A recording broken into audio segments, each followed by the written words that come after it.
Hey you guys, what's going on? My name is Rye Reed, the writer.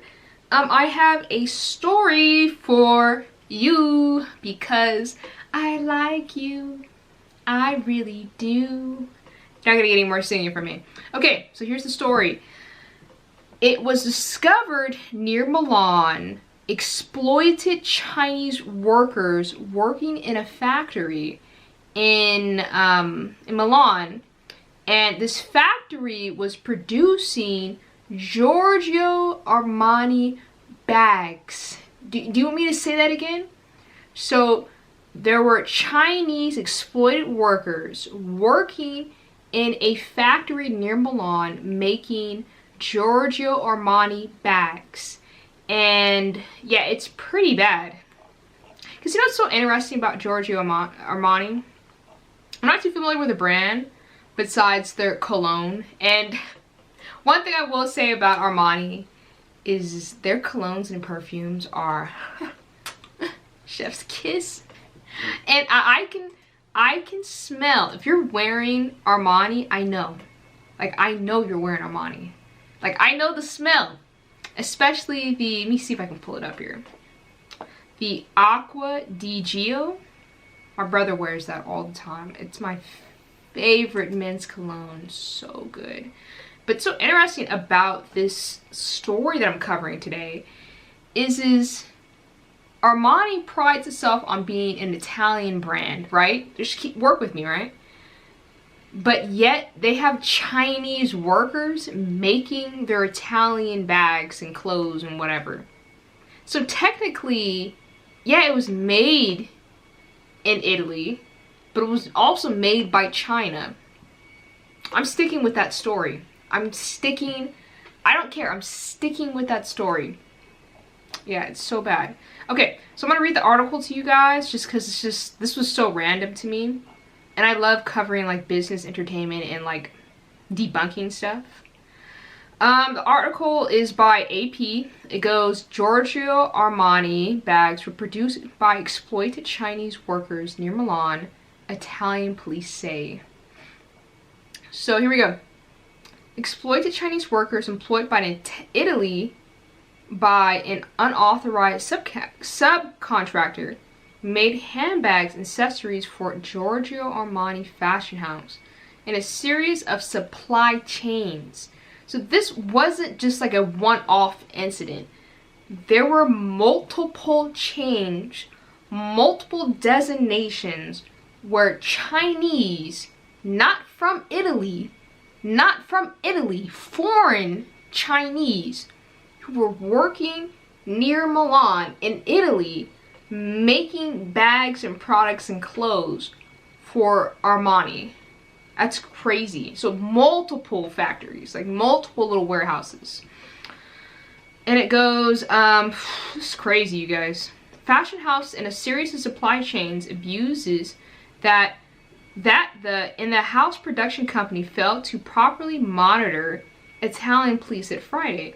The fashion house denied wrongdoing by GA operations, which is kind of insane to say, hey, we didn't do anything wrong, but at the same time, we hired a subcontractor that hired Chinese foreign-borns to work in horrible working conditions to make our products. It's giving, I don't want the blame, so I'm going to shift it somewhere else, but yet this is our company, and these are our products that people, you guys, are buying. Crazy. The gaslighting. The company has always had control and prevention measures in place to minimize abuses in the supply chain, but clearly not working enough. The Armani statement said, GA operations will collaborate with the utmost transparency with the competent bodies to clarify its position on the matter. According to police, GA operations hired a subcontractor, which in turn hired an unauthorized Chinese subcontractor that employed workers under the table, some of whom were in Italy illegally. They were allegedly disregarded health and safety regulations, as well as rules governing working hours, breaks, and days off. Okay, it's hard for me to believe that you did not know who were employed making your bags.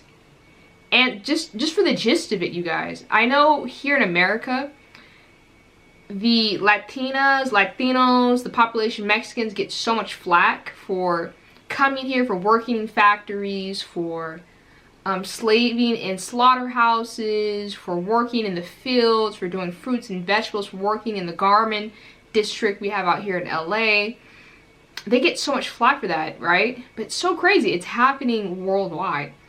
And I remember I did a paper on this like a long time ago when I was much younger. But it's like all your clothing and your brands and like the watches and a lot of stuff that you guys love to wear, especially with Nike and Adidas and all them, or Adidas. A lot of those brands, you guys, are hiring like, what would you call it? Like warehouses or contractors in different countries to mass produce those products.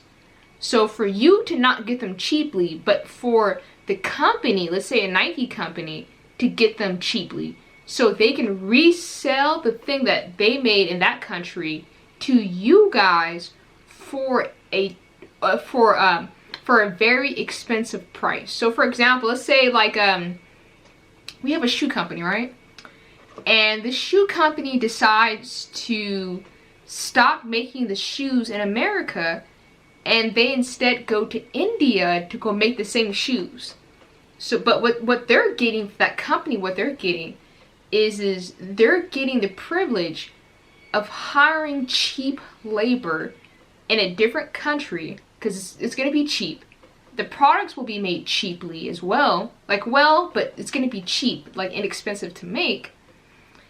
Then those same products that were made cheap, let's say like to actually make the shoe is like $2, which it actually is. A lot of y'all don't know this, but like the shoes you guys love, in actuality, only cost a few dollars to make. They only cost a few dollars to make in a different country.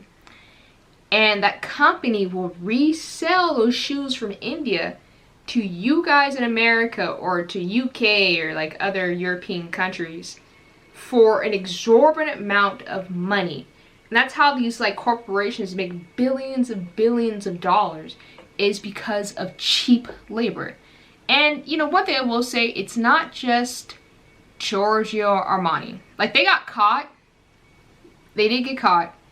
But if you guys really, there's a video on YouTube. I can't remember the name of it. Maybe if I find it, I'll put it down below. But there's a video on YouTube about like these documentary guys. They would go around to like really poor countries to watch them make like very expensive, like well-brand stuff, name brand stuff, and what they go through in those factories, in those warehouses, in those underground like caves almost to make the things that you love. Same thing with like Africa. Like the reason why your phones, like you have your phones, is because, you know, those materials were all like mined in Africa by, it's depressing, it really is. But it was like mined by children in Africa, and those metals were bought, right, by like Africans who, you know, are head over like those mines, then redistributed to, say, here in America or to China or like other places, and Apple takes the product and puts it into their phones. It's so depressing. Like, if you guys knew even how like Tesla makes their cars, it's like just the material to make it, it is very depressing. It's very sad. But yeah, just to know this, it's really bad. But this is the way of the world, like, honestly. Okay, so let me keep going with the article. Let's see. Oh, so according to police, GA operations hired a subcontractor, which in turn hired another unauthorized subcontractor that was Chinese, that employed the workers under the table, some of whom were in Italy illegally, right? And here are their work conditions. They were working long working hours. Many didn't receive breaks or days off.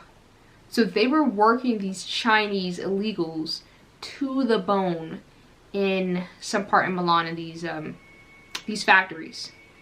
So police said it was part of a system of the word is I have it right here. It's called caporalato. Caporalato. I'm not Italian. I'm not Italian. And the illegal, well, let me tell you guys what the word means though. Actually, I'm not, because it's like I'm not Italian, forget that. The illegal mediation and exploitation of workers, most often associated with the agricultural sector. 4 Chinese factory owners face, you guys heard that, four, not one. 4 Chinese factory owners face a separate criminal investigation for their role. Sheesh. Okay, so GA operations, meanwhile, is not under investigation. I wonder why. But has been placed under administration for up to a year as part of a procedure to ensure legal operations. A diagram released by police indicated the Chinese subcontractor was paid 93 euros, $100 for a handbag. And that's what I'm talking about, you guys. The stuff that you love is made so cheaply. For a handbag that the fashion house sold for under 1,800 euros. So for 1950. Crazy. Look at that. 93 euros, 100 bucks. Then sold for almost 2,000 euros. Or $2,000. The authorized subcontractor, acting as the middleman but without real production capabilities, was paid 250 euros for the same bag, pocketing 157 euros for each bag, police say. And as I said, that's how it works. You go to a different country, you hire illegals in your country, you pay them under the table because they're not supposed to be here. And they get to work in abusive working conditions. And that's like their livelihood. Getting paid cents in a different country to make fashion upscale luxury brands that are resold to you guys for a ridiculous amount that people pay for. But in actuality, to make the product costs nothing, or even like a fourth, like, or a sixth of what the price actually is. The system allows for maximizing profits in which the Chinese factory actually produces the products. So is Giorgio Armani's products actually really made in Italy? That's like the question right there, right? Like, is it really? Like, is it really made in Italy if it's a whole bunch of Chinese people making it? Lowering labor costs by resorting to the off-the-books and illegal workers. That's what I'm saying. This whole story is insanity. And it smells of greed. Where is Scrooge? Where is Uncle Scrooge? You know where he's at? He's working in this factory. He's the boss of this factory. That's what's happening. Insane. So yeah, that's how you do it, you guys. The article continues. Let me see. Let me see. Defining the part of the wider investigation of the supply chain operating in Milan provinces, which place bag and accessory maker spot under judicial administration January. Okay. So it's a couple people doing this. The police investigate 4 illegal operating factories. That's too many. 1 is too many. 4 is a lot. With unhealthy working conditions and a series of safety violations, including illegal dormitories with sanitary hygienic conditions below the ethical minimum. Oh my god. Oh my god. The factories were ordered closed, and the 4 owners, Chinese owners, were facing separate criminal investigations, totaling something like what they're being fined for the sanctions, about $157,000. That is egregious. So bad. Yeah, but hopefully this is like an eye-opener for you guys. So next time you think you're wearing like, oh, this is a designer brand, really think there's probably like a little kid in China who is making this product for you to wear, slaving, not getting lunch breaks, not going to the restroom, living in dormitories where it is unethical. That's the word of the day, unethical. In insanitary environments to produce the product you wear. Not a good look. This is not a good look. I don't know. I don't know how you're gonna get out of this. I still like the Armani like cologne, but sheesh, that doesn't look good. Especially when you're not able to go on a lunch break. No breaks. You gotta work from sun up to sundown. Right? I feel so bad for these Chinese workers because they're just trying to survive, and they probably thought like this was a good job opportunity. Come to find out, they were essentially slaves. Slaves. Yeah. Essentially slaves working in horrible working conditions to make the things that we love. That's what I'm saying. It reminds me so much of slavery. How blacks were put in those fields to make cotton, put in those fields to make sugar cane, or not to make sugar cane, but you know, to what'd you call it? I don't know, like farm for sugar cane, just work the fields for sugar cane. To work in slaughterhouses, that's what black people did. We used to do that back in the day. A lot of the stories, to make fabrics, to make wool, to make leathers, to build, to cut trees. That's, you know, we weren't paid for that, but yeah, just those working conditions. And it's so sad that in 2024 this is still what's happening. But yeah, this just tells me like it's not just them. It's who knows how many other luxury brands are doing the same thing, and they get a small slap on the wrist. Oh, you know, just enslaved a whole bunch of people, probably thousands of people, but we're gonna put a sanction on you and you're gonna pay $157,000. But yet for the bag they're selling you guys that this Chinese illegal made costs $2,000. What's $157,000 if you're making $2,000 a bag? Shad. Some shad stuff, you guys. Super shad. But yeah, tell me how you feel down below. I saw the story on TikTok and I was like, I was gonna skip over, but I was like, nah, this is probably important. Someone needs to know about this. Like, it happens. But yeah, if you can, go on YouTube and look up how designer clothes are made. But like, look up like factory conditions and you'll be appalled. I'm telling you guys. You'll see all types of things, and like just the clothes that you wear, I'm telling you, like Nike, Adidas, a lot of the clothes you guys wear. I think Shein had the same issue. Shein had horrible working conditions.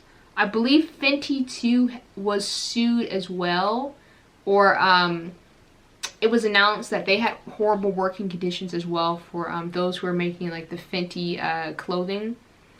But yeah, it begs the question, is there an ethical way to make $1 billion? Because Armani is $1 billion corporation, right?